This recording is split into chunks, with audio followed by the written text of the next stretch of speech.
কোন সমস্যা? ভূত? এটা কি তুই কি এটা মেয়ে দেখাতে নিয়ে আসছিস? মানে এই সূর্য, আমি তো বুঝলাম না, তুই যে এমন একটা কালো মেয়েকে বিয়ে করার জন্য পছন্দ করেছিস সেটা তো আমি জানতাম না। আমিও তো জানতাম না, কিন্তু ও এমন হলো কি করে? তার মানে ঘটক বেটা আমাদের সাথে কারসাজি করেছে। এই যে মেয়েটার যে ছবিগুলো আমরা অনলাইনে দেখলাম ম্যাট্রিমনিতে, সব তো ফর্সা ছিল, তাই না? কি রে সূর্য, তুই এটা কেমন মেয়ে দেখাতে নিয়ে আসলি?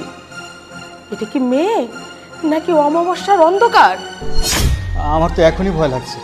দেখুন মিস্টার, হাতের 5টা আঙুল তো আর সমান হয় না। আমি সুন্দর হয়েছি, ও কালো হয়েছে। কালো তো ওকে আল্লাহ বানিয়েছে, এতে ওর দোষটা কি? আর তাছাড়া আমরা তো সব কিছু জানিয়েছি ও কালো। কেন ঘটক আপনাদেরকে কিছু জানায়নি? না তো, কিচ্ছু বলেনি। এখন কিছু একটা হলো, আল্লাহর উপর দোষ চাপিয়ে দিল। আর যখন ফর্সা হয় তখন গিয়ে বিভিন্ন জায়গায় বলে আমি এই সাবান মেখে ফর্সা হয়েছি, আমি ওই সাবান মেখে ফর্সা হয়েছি, এই ক্রিম ইউজ করেছি। আর যখন কালো হলো, কেন বোনটাকে একটু সার্জারি করাতে পারলেন না? আপনার তো বোঝা উচিত ছিল বোনটাকে বিয়ে দিতে হবে, তাই না মা? বাবা, আপনারা মনে হয় ভুল করছেন। আমরা কিন্তু ঘটক সাহেবকে সব কিছু খুলে বলেছি। ঘটক সাহেব আপনাদের কি দিয়ে কি বলেছে তা তো জানি না। থামুন, এখন আমার ন্যাকা সাজার চেষ্টা করছে। দোষটা তো আপনার। প্রথম দোষ হচ্ছে আপনি এমন কালো মেয়ে একটা জন্ম দিয়েছেন। আল্লাহ জানে কিভাবে কি করে কালো মেয়েটা জন্ম দিয়েছে। তার উপরে আবার কোনোভাবে ক্লিয়ার করেননি যে আপনার মেয়েটা কালো।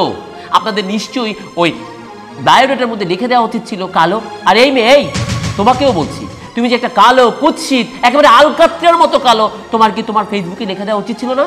ফেসবুকে কিন্তু মেয়েটার ছবি ভালো দেখলাম, আমার নামও ইতি, তোমার লিখে দেওয়া উচিত ছিল ইতি দ্য ব্ল্যাক কুইন, তাহলে আমরা বুঝতাম তুমি কালো। আরে ফিল্টার দিয়ে ছবি তুলেছে মনে হয়, আইফোনের কারিশমা। ঠিকই বলেছিস বাবা, আমরা তো ছবিতে মেয়েকে সুন্দরী দেখেছিলাম, কিন্তু এই মেয়ে যে এত কালো আর এত কুৎসিত, ছি ছি ছি, আমার তো তাকাতেই ভয় হচ্ছে। এই সব ঘটকের দোষ, এই বিয়ে হবে না। দেখেন, আপনারা কিন্তু রীতিমতো আমাদের অপমান করতেছেন। আপনার মেয়েকে আমরা বিয়ে করাবো না, সো আপনার মেয়েকে অন্য জায়গায় অন্য কোনো ছেলের গলায় ঝুলিয়ে দিন। দোষটা আপনাদের না, দোষটা হচ্ছে ওর দোষ হয়েছে। তোকে আগেই বলেছিলাম যে একটা মেয়েকে পছন্দ করেছিস, তুই আগে নিজে দেখে একটা কফি শপে ডাকবি, দেখার পরে যদি তোর পছন্দ হয় কফির বিলটা নিজে দিবি।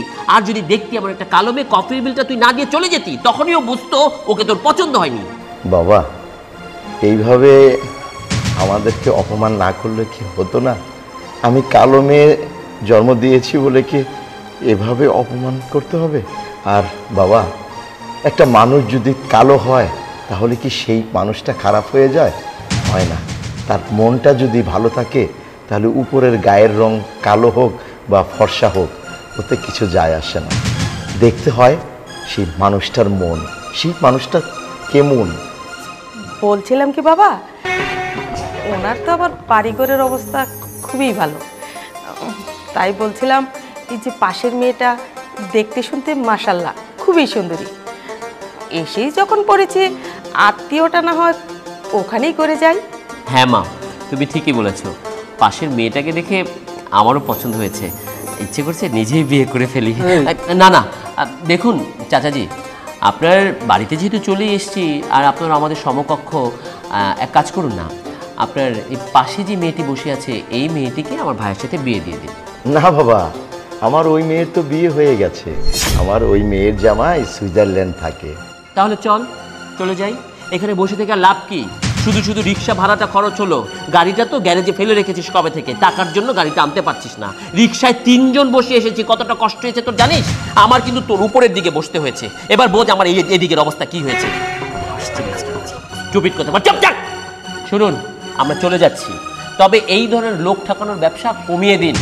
আপনার বাড়িতে একটা বিবাহযোগ্য মেয়ে আছে, আপনার বাড়ির দরজায় বড় করে লিখে দিবেন এই বাড়িতে একটা বিবাহযোগ্য মেয়ে আছে, কিন্তু সে কালো, কুচকুচে কালো, আলকাত্রার মতো কালো।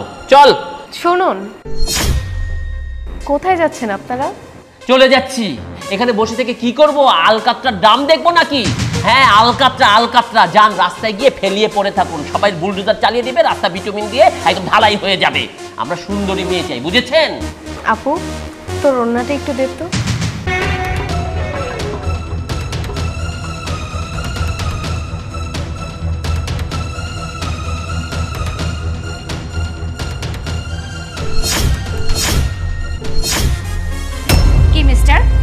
এবার আমার বোনকে বিয়ে করতে কোনো আপত্তি নেই তো? অবশ্যই পছন্দ হয়েছে। আমার ভাই পছন্দ করেছে না? কি গো মা, আমাদের পাত্রী পছন্দ হয়েছে না? আরে কিরে সৈকত, আমরা তো এতক্ষণ ভুল দেখেছি। এই মেয়ে তো অনেক ফর্সা। তাড়াতাড়ি বাবা বিয়েটা করে নে না। আংটিটা এনেছো? আংটি পরিয়ে দিই, আসুন। হ্যাঁ বাবা, আংটি এনেছি।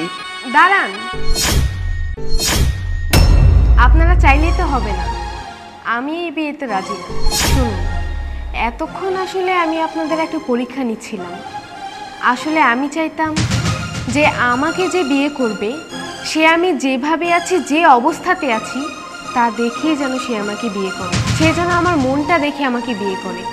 কিন্তু আপনারা এতক্ষণ যাবত দেখলেন যে আমি কালো। এতক্ষণ আমাকে আপনারা যা না তাই বলে অপমান করেছেন। এতক্ষণ বলেছেন যে আমি আলকাচ্চার মতন কালো, আমি অমাবস্যা, আরো কতভাবে আপনারা আমাকে অপমান করেছেন। আর এখন যে দেখলেন যে আমি সুন্দর, এখন অমনি তাড়াতাড়ি বিয়ের জন্য রাজি হয়ে গেলেন। শুনুন, আমি শুধুমাত্র এই পরীক্ষাটা করেছি আপনাদের আসল চেহারাটা দেখার জন্য, যে আসলে আমি যাকে বিয়ে করব বা আমি যেই পরিবারে বউ হয়ে যাব সেই পরিবারের মানুষজনের মনটা আসলে কেমন, এটাই আসলে আমি জানতে চেয়েছিলাম। কিন্তু আসলে আপনারা পরীক্ষায় ফেল করে গেছেন। তাই আমি আর আপনাদের ছেলেকে বিয়ে করছি না। আপনারা বরং আমার চাইতেও সুন্দর একটা মেয়েকে দেখে বিয়ে করে নিন। আর আপনারা তো আসলে মানুষ নামের অমানুষ। আপনারা দেখতে সুন্দর ঠিকই, তবে আপনাদের মনটা আল কাচ্চার চেয়েও বেশি কালো। দেখুন, আপনারা দুজন মিলে কিন্তু আমাদের লিটারেলি অপমান করছেন। এতটুকু অপমান আমরা ডিজার্ভ করি না। অপমান? আপনাদের কি মান আছে যে আপনাদেরকে অপমান করব? আসলে আপনারা তো একজন জোকার। ছি ছি ছি, আপনারা মানুষকে যাচাই করেন বাইরের সৌন্দর্যটা দেখে, ভিতরের সৌন্দর্যটা আপনাদের কাছে কোনো কিছু ম্যাটারই করে না। শোনেন, আমার যখন বিয়ে হয়েছিল আমিও কিন্তু সেম অবস্থায় ওর মতন কালো সেজে বসেছিলাম, কিন্তু আমার হাজবেন্ড আমার মনটা দেখে আমাকে বিয়ে করেছে, যার জন্য এখনো পর্যন্ত তার সঙ্গে আমি সংসার করতেছি। আমাদের বিবাহিত জীবন প্রায় 5 বছর পার হয়ে গেছে।